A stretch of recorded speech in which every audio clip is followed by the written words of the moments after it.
every property sale there has to be a price set. Now this is not the price that the property ultimately sells for, this is the starting price at which it goes on the market. And there are lots of different ways of setting this price.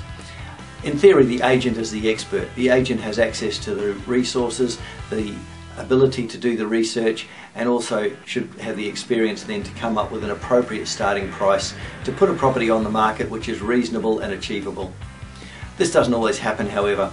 There are lots of market forces that come into play here, such as a vendor's inflated opinion of their own property, or agents that you're competing against that are giving an inflated price in order to win the listing, and then they'll adjust it later.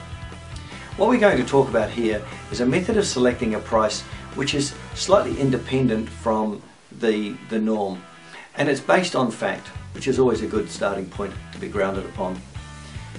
The way this, what we call self-select pricing, works is that you take your comparatives of houses as close as you can get to the one that's being listed, and with these listed on a sheet you can then go through them individually and pose the question to the vendor: where do you think your home fits in this selection of property prices?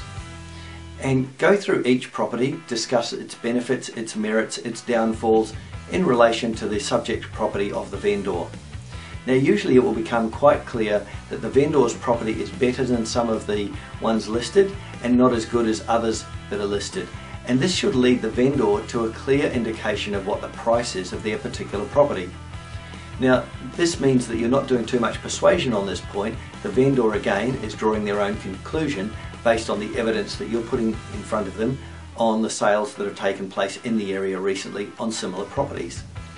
So this is a good starting point because the vendor is coming to this decision in their own mind and not feeling pressured by you as the agent to come up with a price that they don't believe is high enough or low enough or fair enough or anything like that. So use your comparative market properties to run the self-select property pricing. You'll see an example of the way these are presented in the material, and this takes a bit of practice, and there's a few scripts around this that you'll uncover with your role play partner as you role play self-select property pricing.